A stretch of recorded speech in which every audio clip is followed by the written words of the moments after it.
Subscribing to The Observer on YouTube couldn't be easier, and we're going to show you exactly how to do that. First, navigate to www.youtube.com/theobservernj. Once you get there, all you need to do is hit the subscribe button. Next to the subscribe button, click the down arrow and then all. And that's it. You're subscribed, and now anytime The Observer is live, you will be notified. Hi again, everybody. It's Kevin Canessa coming to you live from the newsroom of The Observer and TheObserver.com on this, the 22nd day of April in the year 2025. Sure hope you're enjoying your Tuesdays, no matter where it is you are in the country. And as we do each and every Tuesday, as we begin our broadcast, I welcome in my dear friend Tony Mondaro. He, of course, is the longtime director of the Harrison Weather Center. And Tony, it is gorgeous today. Good afternoon. Kev, what do you have on that watch for your temperature right now? I'm just curious. I know it's not going to match you because it almost never does. It says 78. Oh, close. 80.2 degrees in beautiful downtown Harrison and Kearny at this time. And happy Earth Day to you and yours. Yeah, you mentioned that to me this morning. I didn't even realize that it was today, but I'm glad you did. So that's very good. And the Earth is, at least in this part of the Earth, it's very warm today. So what are we looking at in the next couple of days? Is it finally over the winter and now we're into spring? Well, I wouldn't say. I think the frost is over. So those who want to start your plants and grass, as you notice, the lawns are really starting to sprout up. Yeah. That's because the soil temperatures have finally risen above that 55-degree mark. Currently, anywhere across northern New Jersey, they're in the upper 50s to low 60s. And it doesn't look like a bad week, Kev. It looks like sunny, fair days right through Friday with high temperatures mainly in the 70s. Overnight lows drop back into the 50s, and there could be some low clouds and some patchy fog, especially out toward the eastern parts of our area over the next several days. But it looks like Saturday. If you got to do anything this weekend, folks, save it to Sunday right now, because it looks like that Sunday is going to be the better of the 2 days with plenty of sunshine, with temperatures near 70, 72 degrees on Sunday. But it looks like periods of rain showers, I'm afraid, for Saturday. And I think they'll move through later on Friday evening, overnight Friday. So anybody has any plans for Friday evening, I think you're still dry, at least given this time being Tuesday. Yeah, so the Yankees may be able to get in their home game on Friday night out in the Bronx, but maybe not so much on Saturday. I think they play in the afternoon on Saturday, so we'll have to see what happens there. But still, it is nice to be, at least for me, be able to walk out today and it be just beautifully warm. You know, like I don't know. I guess as I get older, maybe it's just becoming a curmudgeon or whatever, but it's so much. You just feel more alive when the weather is warmer. It's remarkable. Does that happen to people? That winter blues thing that you hear people talk about. Yeah, I believe there's something to that, Kevin. I think also the reason why you feel so comfortable today is the dew points and the humidity is quite low too, with the the humidity around 37%. And those with home barometers, I don't want to forget about you guys, especially if you want to set them today. That's at 29.93 inches, and it's steady this afternoon. Steady. Okay, so what does just for the people who are not scientifically inclined as you are, what does the barometer measure, and what does it tell you about the weather outside? Absolutely, Kevin. That's a great question. The barometer measures atmospheric pressure. The higher the barometric pressure reading, the nicer the weather, and the lower the barometric pressure, the stormier the weather. And usually the average barometer reading around this area, is around 30 inches of mercury. If you're going to be setting, that. Okay, got it. Thank you for the quick science lesson. Now, how about the Harrison Weather Center? Have you been out there with the grass? Have you been doing some gardening yet, or is it still too soon for that? Well, we did our first cut a couple of weeks ago. We did one small repair in the backyard. And those who have been around the Weather Center over the last few days up through Easter Sunday, we noticed we put the big bunny rabbit out. And that's a big hit. A lot of people, it's about 6 foot tall. A lot of people came by and took pictures with it. I thank them for that. And we thank everybody who visits us here every Tuesday afternoon for the weather update, and also our Facebook page. So, people, before I forget, for the Observer Live and also the Harrison Weather Center pages, please like and subscribe us. That would be really, really good. It's good for the algorithm and good for both the Observer and also the Harrison Weather Center. I love that you just brought up the algorithm because that's what everybody says on YouTube. It really helps the algorithm if you like and subscribe us. But it's the truth. It really is because, we're going to a stage right now where Meta is yanking down any video that's more than 30 days old. They used to stay up for ever.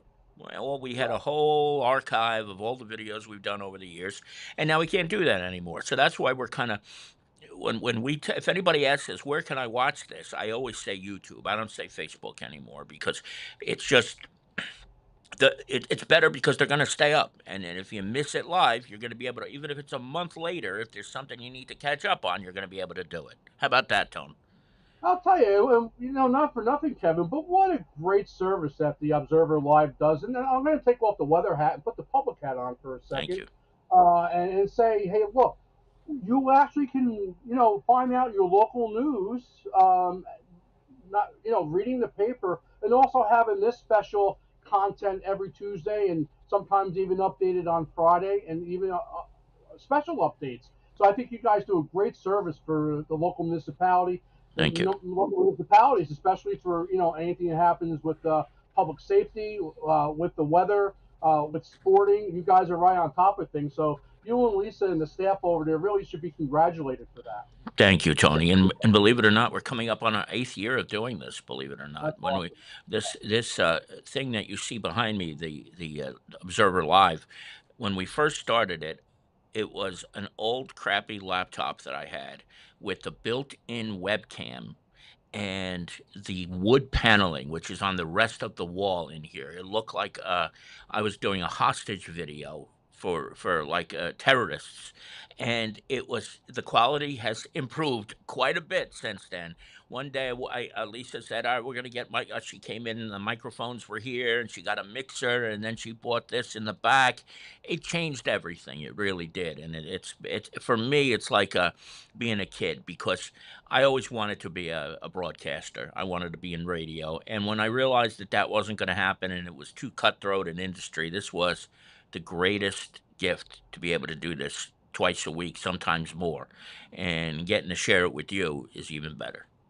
I appreciate that. You can't get this anywhere else too. There's nobody else doing these local updates. There's a ton of stuff, say like for national news and world news out there, but Yeah. not local news, not for your coverage area. And I think that's wonderful. Yeah, I don't think there's anything like this anywhere that I know of. At least in No. our vicinity, I know any of the whatever's left. There aren't many weeklies left. They're not doing it. When I went and worked for the Jersey Journal for 2 weeks back in 2021, they had talked about it and they had wanted me to maybe eventually get into doing that, but obviously I left it after 2 weeks, so I didn't get a chance to do it, but they never did it. So I'm just happy that I get to do it, and I appreciate what your kind words. Uh, what about the Mets? This is What for about real. them? It's I'll for tell you. real, right? Yeah, it's nice. It's really nice. I think I would have to probably ask you through Lisa over there how the Yankees are doing. I really haven't, followed that. And congratulations on your New Jersey Devils making the playoffs. No, not good though. They lost bad in game one. They're probably going to get swept. Okay. And we just found out that Luke Hughes will not play tonight, who is their best defenseman, and another forward is not going to be playing. So they're dealing with so many injuries. And it's hard to believe that this team was once the best team in hockey before Christmas. Now they just look lost. And I've never seen such a dramatic collapse. They don't deserve to be there. They really don't. And I say I think they're going to get swept, and I can't see any other way. Well, I thought our $9 billion outfielder Juan Soto hit a home run last night, but it was foul. I Yeah, don't know if by you an saw that. inch, just hooked, just hooked. But still, they're looking good. The Yankees are having a pretty decent year. They're in first place, even though they lost last night. But it's going to be a fun summer, I think. On our way out here, what's going on with you this weekend? You got anything big planned, or? Not really, Kev. No, it's kind of a quiet weekend as we, wrap up, the festivities of Easter week. Hopefully, you guys over there had a nice Easter. Ours was quiet. We spent it with family up. We go up to Somerset County in Greenbrook to my stepdaughter Melissa's, and we had family up there. And she has the big house, so the kids can run around and do That's their great. Easter at home. So that was pretty good. That's great. I'm glad to hear that, my man. And thank you for bringing some good weather into our lives. And we will see you, if not sooner, definitely 1 week from today. Tony, thank you for this and for always doing this with us. My pleasure, Kev. All right, brother. Enjoy the day. Thanks again. There he is. That is the one and only Tony Mondaro. He, of course, of the Harrison Weather Center. I don't know how he does it. Tony is up at all hours of the day. He is always working to make it better, and he somehow is able to enjoy life after that and do other things too. So, really extraordinary human being Tony Mondaro is, and I really appreciate his friendship very, very much. So, we'll begin today, of course, with the obvious news. You knew this yesterday. Pope Francis died, and I got to be honest with you, folks. There was a time where the church and I never saw eye to eye, but when he became the Pope, and I think most of you know he was the first Jesuit Pope, and I was raised by the Jesuits, taught by the Jesuits, try to live my life Jesuitically, if that's so much as is really a word. And when he became Pope back in 2013, I remember wondering what it was going to be like to have a Jesuit running the Vatican. And in the years since he became Pope, in the 12 years of his papacy, I saw nothing but extraordinary things. And he didn't ever do or say things that, and at least from what I witnessed in the years that he was the Pope, anything that was absolutely ridiculously controversial or anything of that nature. Yeah, there were times where he made comments that were hard to interpret, but for the most part, all he ever wanted was to see people care for each other, love one another, and he always treated the least of the people as if they were the greatest of all. And the first time you saw that was the year he became Pope. And on Holy Thursday, he, instead of washing the feet of priests on Holy Thursday, washed the feet of prisoners, many of whom were Muslim. And that was an extraordinary moment. And the moment I think I knew that we were dealing with somebody very special. What will be interesting to see is where the church goes as they select a new pontiff. Francis appointed 80 some odd of the cardinals of the 130 who will vote. So he'll probably have a very big influence on who becomes his successor. But it was just an incredible 12 years to me that he was able to do the things that he did. And he did it so simply, so very simply, living in a hotel instead of in a papal apartment, living in or driving around in a Fiat instead of a Mercedes. The little things that he did always reminded me of how important it was to be simple and not to live a lavish lifestyle and to do anything so outlandish the way some of his predecessors certainly did. So I know I will miss him. I know many will. I'm sure there'll be plenty who don't, which is fine. But it will be very interesting to see who his successor is. And one person who I'll tell you I would love to see become the next pope is right here, a couple of miles away from us in Newark, and that is Cardinal Joseph Tobin. And, they always talk about how he doesn't, the Americans are very often not considered for the papacy. But I'm going to tell you, Cardinal Tobin, in addition to being fluent in English, is fluent in Spanish, French, German, Portuguese. I mean, and Italian. I mean, that alone is a big thing. I would love to see Cardinal Tobin become the next pope. But I just don't know if it's going to happen because they just there's something about they don't like. I don't know why the Vatican has always said no, Americans cannot be pope, but you never know. Stranger things have happened, and nobody expected a Jesuit to ever become the pope either, to be frank. So we'll see what happens in the coming weeks. His funeral will be Saturday morning in Rome, and then they will begin the conclave 9 days after that. And who knows? Last time it took 2 days to find a successor to St. Peter, and maybe it'll be even quicker this time. Who knows? But and if ever it was our own cardinal, how great would that be? Here you got Cardinal Tobin, who's literally a mile and a half away from us right as we speak, going to the Vatican. He'll be there, and he will be among the voters to choose the next Holy Father. Now, this is something I was very happy to hear about. Ashad Holt is 28-year-old from East Orange, and a couple of weeks ago, he was over at the Marshall store in Kearny. When he was at the Marshall store, he fled and got into his car and knocked down a Kearny police officer with his vehicle.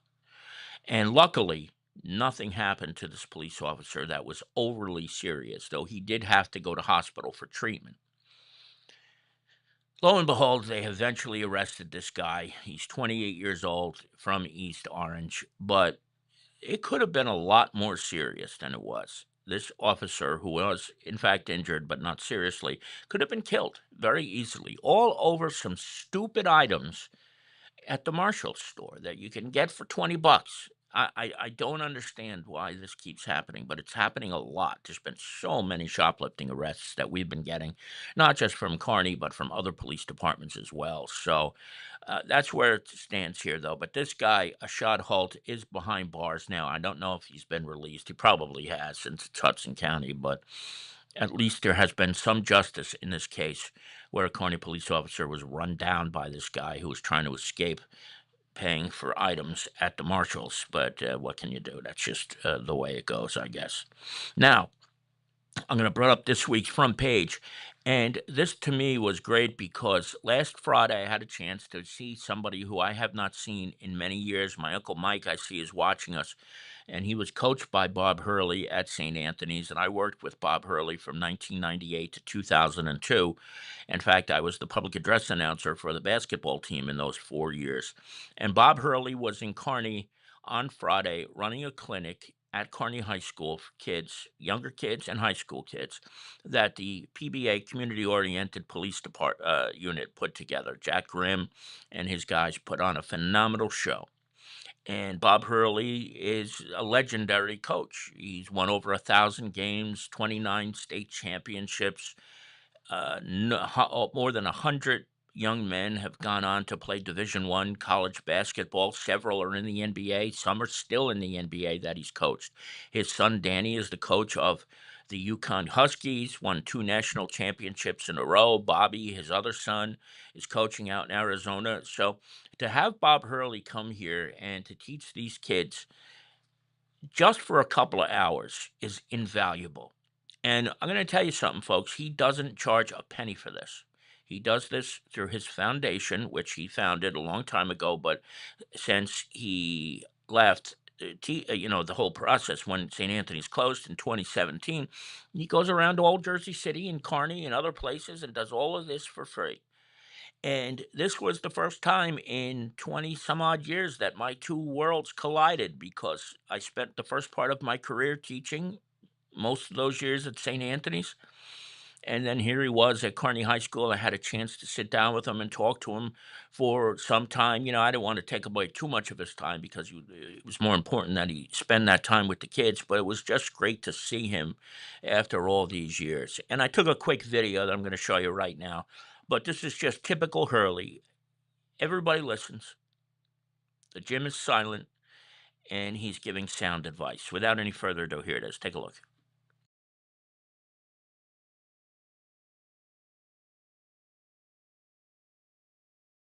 And I'm in here so I can get off the floor because there's dudes all around me right now. I gotta get up and get it off quick. So throw it hard off the backboard. Baseball, just turn. You're gonna turn. A baseball, you gotta turn sideways. So, no. Oh my God, you're right-handed, right? Left. All right. Good. Left hand, right? Catch it left hand right to you, quick. Get to your shot quick. All right, get it again. Throw it hard off the backboard. Now catch one hand. You gotta catch it with the left hand. Catch it, load and fire as fast as you can. Oh boy.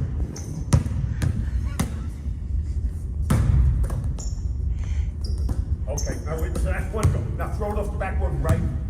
Catch it righty, bring it to your shot.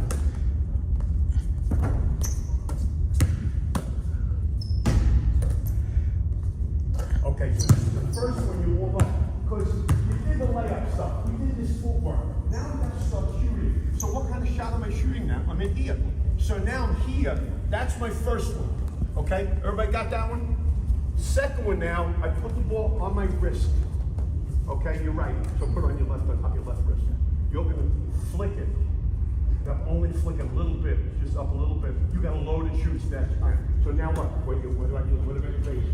Hips down, ball down. Flick it, get off as fast as you can. I take too long. You gotta get off quick enough. As soon as you flick it, you're loaded, you go right into your shot. There you go. Do it again. It's one ball with the left hand. Flick it. See how fast you get it off? And now put it on the right wrist. Flick it, and now when you're doing this, for everybody's right-handed, if I put on my left wrist, right, I'm loaded already. I flick it, and guess what I do with this? I get over as fast, I load as fast as I can. Hips down, ball down. So now flick it and get over as fast as I can.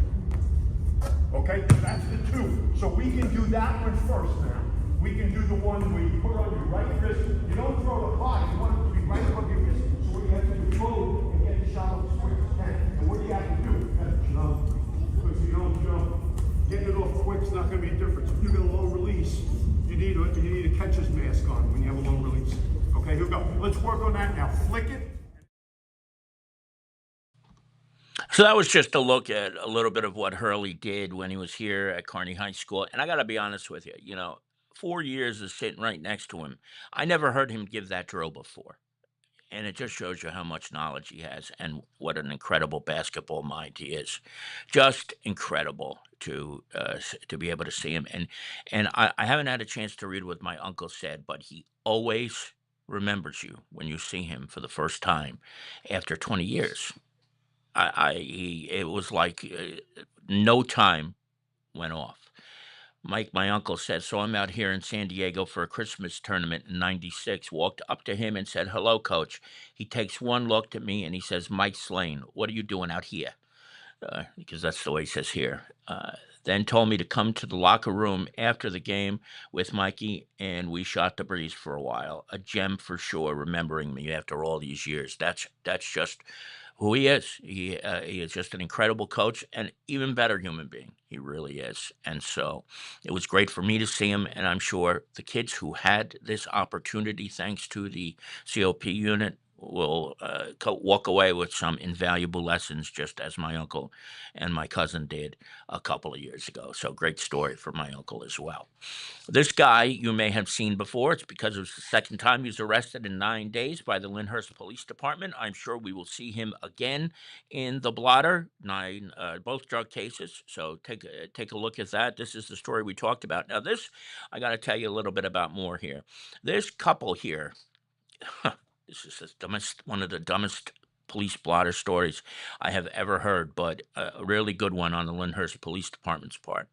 These two were in a parking lot in Lyndhurst, and for some godforsaken reason, decided to throw a pizza box out the window of their car while they were parked in the parking lot, and when they had a significant amount of drugs and hollow point bullets on them. They had hollow point bullets on them at the time. These are what hollow point bullets look like. And what happens is when they get into a person, they expand and can do some significant damage. And that's what these guys had on them when they threw the pizza box out the window with a police officer not too far away. So the police officer pulls them over and eventually finds a significant amount of drugs in the car and also these hollow point bullets, which, let's face it, are extremely dangerous. So luckily the two of them are behind bars, but a great job by the Lyndhurst Police Department I just happened to see this guy, or these two, throwing pizza boxes out the window. How stupid can you get when you have that kind of ammunition on you and drugs? But they did, and now they're behind bars, and that's exactly where they should be. Unfortunately, since it's New Jersey, they're probably not behind bars anymore. All right, don't forget, we also have 2 pages of classifieds, and let me bring you to that. So if you're looking for a place to rent or a job, anything of that nature, you will find them in this week's classified section, pages 16 and 7. So shoot on down there. And that's it. I want to thank each and every one of you for joining me today. Thank Tony Mondaro, of course, for being with us. I didn't really get a chance to say hello to everybody, but Mike Slane, my uncle, is here with us this afternoon, as is Alana McDonald. She's here with us too. Good to see you, Alana. Carol Manley is here. Larry Hanlon is also here. June Manley is here with us as well. June Hearn, I'm sorry, and of course Lisa and Ivan Anderson is here from Canada as well in New Brunswick. So it's good to see Ivan too. Ivan is a firefighter in New Brunswick, Canada, and I've known him for many, many years. When I used to do my internet show on Shovio.com back in 2009, he was one of the first people to ever watch it. So it's good to see him as well. We will be back 1 week from today, or maybe Friday, depending on how things go during the course of the week. So if anything does break, we will see you when it happens. So from the newsroom of The Observer and TheObserver.com, it's Kevin Canessa signing off for now, and we hope to see you back here again very, very soon. Take care, everybody. Enjoy this beautiful day. Bye-bye.